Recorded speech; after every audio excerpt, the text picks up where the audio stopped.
Bonjour à tous, on commence cette revue de presse en France avec l'Olympique lyonnais qui a ramené un match nul d'Hoffenheim sur le score de 3-3.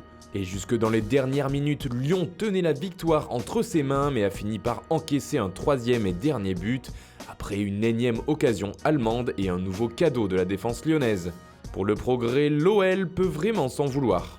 En Allemagne, le match qui a surtout fait parler, c'est celui du Bayern Munich, qui l'a emporté 2-0 face à l'AEK Athènes. Une première mi-temps horrible, puis Martinez titre Bild. En effet, le Bayern a bien failli tomber dans le piège et c'est Javi Martinez qui ouvrait le score à la 61e minute, avant que Lewandowski ne double la mise 2 minutes plus tard. Mais ce qui fait la une du magazine Sport Bild ce matin, c'est la crise entre les dirigeants du Bayern Munich. En effet, après les déclarations très fortes d'Uli Hoeneß sur Juan Bernat, des tensions ont éclaté entre le boss du Bayern et l'autre homme fort du club bavarois, Karl-Heinz Rummenigge. Les relations entre les deux hommes ne sont donc plus vraiment au beau fixe. En Angleterre, le choc entre la Juve et Manchester United fait parler tous les tabloïds.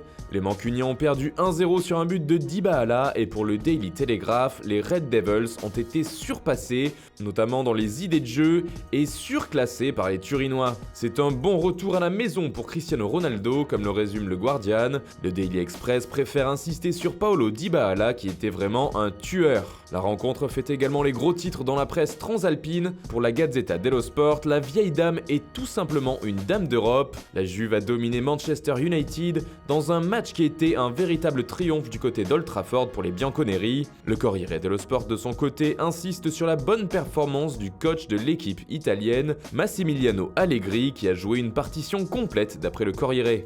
Du côté de l'Espagne, le Real Madrid a enfin remporté un match. En effet, les Merengues ont gagné 2-1 face au Victoria Pilsen. Un match avec des sifflets pour le journal AS, pas vraiment rassuré par la performance des Madrilènes.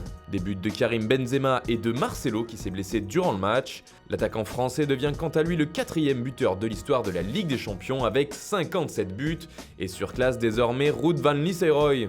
Pas suffisant toutefois pour le journal Marca qui explique que le Real n'était pas convaincant. Enfin, ce soir, le PSG affrontera le Napoli dans un duel entre deux cadors européens. Un match particulier pour beaucoup de joueurs qui affronteront Carlo Ancelotti, leur ancien coach dans le club de la capitale. Mention spéciale à Edinson Cavani qui jouera en plus contre sa dernière équipe. Un gros match en perspective donc, et pour Paris, il faudra percer le mystère pour que l'aventure européenne puisse continuer comme l'explique l'équipe. Pour le Parisien, ce sera tout simplement un sommet volcanique. Voilà, c'est tout pour ce matin, bonne journée à tous, on se retrouve très vite pour une nouvelle vidéo sur Foot Mercato.